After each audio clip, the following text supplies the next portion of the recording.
Hey y'all, so I know it's been a while and I apologize about that. I've been on a little bit of a hiatus. I had some things going on in my personal life that kind of left me with not much time to film videos. But anyway, I'm back now, so I'm going to go ahead and get into this video.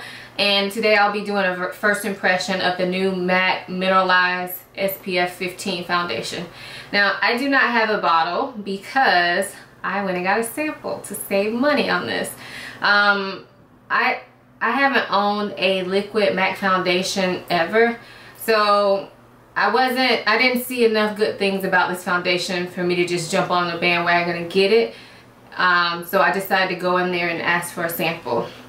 And the reason for that being is that I don't like to return products, especially cosmetic products, so I didn't want to waste my $30 or however much it costs.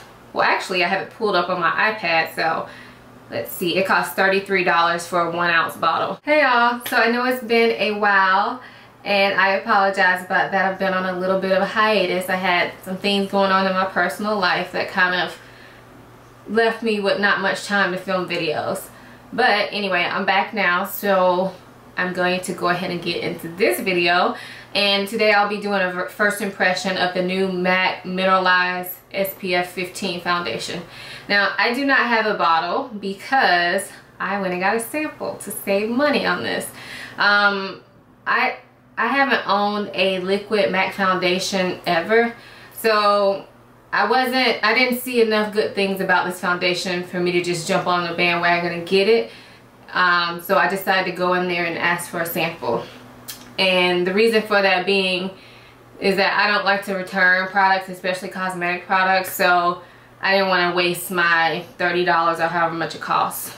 Well, actually, I have it pulled up on my iPad, so let's see. It costs $33 for a 1 ounce bottle.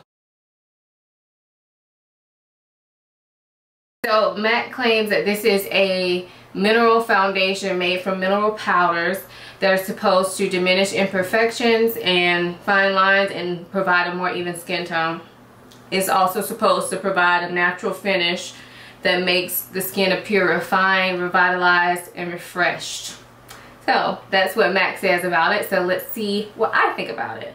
So today I'll be using this flat top e.l.f. kabuki brush. Well, it's called an e.l.f. powder brush to apply it, and this is a clean brush so that we can get accurate results.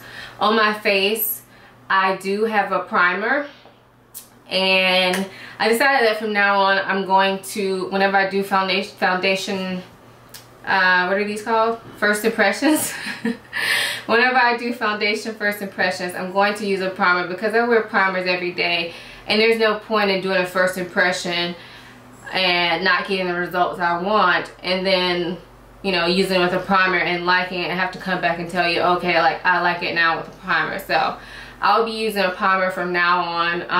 I just use the Monostat chafing powder relief gel that I always use. So that's that. So let's go ahead and get started. So this is what it looks like. I'm in the shade NC44 in this. And when I was getting shade matched for this, the associate at MAC said that it runs a little bit darker than other foundations in their line. So you can't just, if you're interested in this foundation, you can't just say, you know, I'm an NC45, so let me just go buy NC45. You probably need to get shade matched or do it yourself. So I just apply that much on my hand. I'm going to start out doing it on this side of my face, stipple it on a little bit.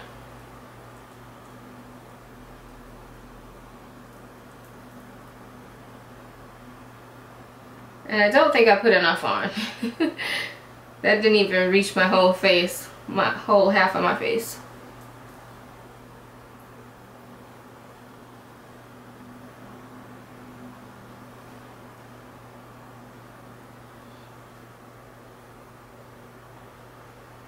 So I will say it felt good applying to my face, felt like any normal foundation. I can see the difference between this side of my face and this side of my face. This one does look slightly more, slightly better. I mean, it's not really covering a lot for me though, so I don't know, it looks very like a very natural finish. Kind of like my face and body, but not as shiny. So I'm gonna go ahead and apply it to the rest of my face. It kind of seems like this is one of those foundations that I would have to use a lot of. Yeah, because that bit on my hand is already gone. I'm gonna have to apply more. I didn't even get my whole face with that. So for me, I usually don't use much foundation whenever I apply foundation, so kind of seems like I'm having to use a lot with this one, but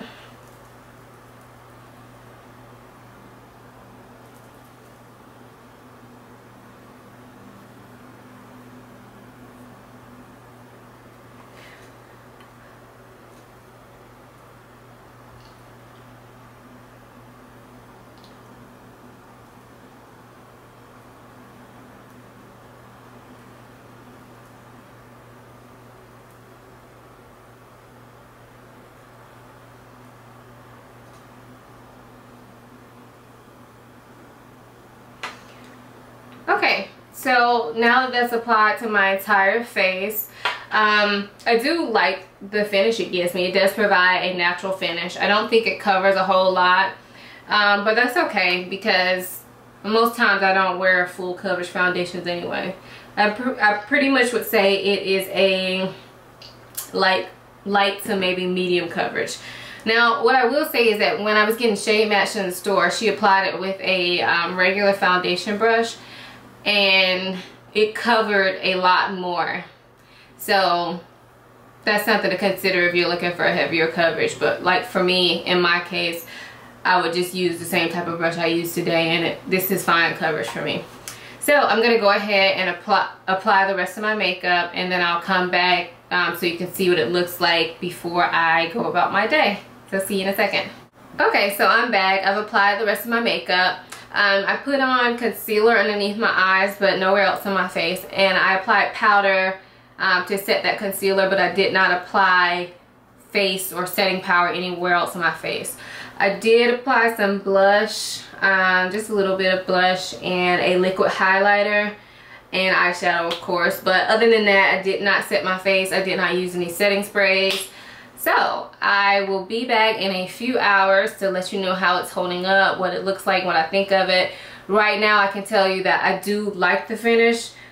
It's kind of in between matte and dewy, so it is a satin finish like it says. But with that being said, I'm a little worried that I'm going to get too oily in my T-zone here, so we shall see.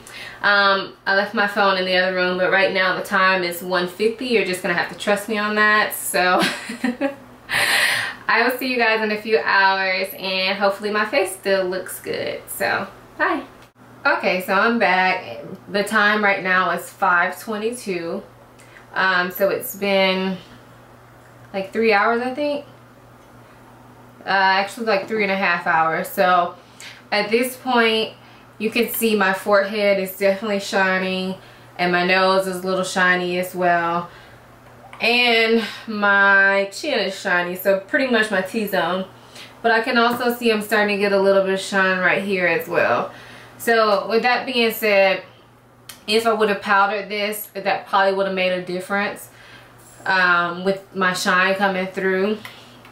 But I don't necessarily always powder my face because my skin is not that oily. I mean, I have combination skin, so I have an oily T-zone, but not overly oily, if you know what I'm saying. So I can get away with not powdering my face every day. So, but other than that, the foundation still looks pretty good. My blush is still on, which means that the foundation hasn't started fading on this area yet. So yeah, it still looks good.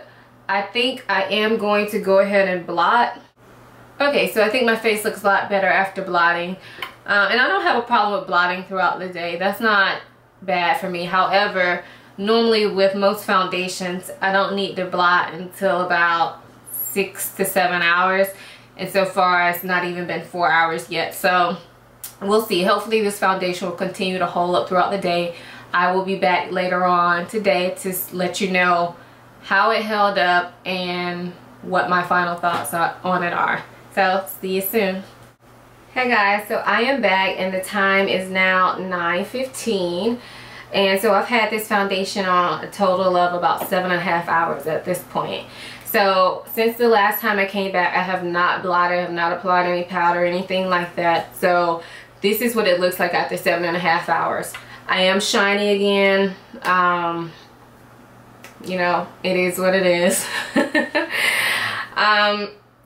Overall, I will say that this foundation, in my opinion, is okay, but nothing that I feel like I need to buy. And yeah, I'm pretty 100% sure that I am not going to be buying this foundation.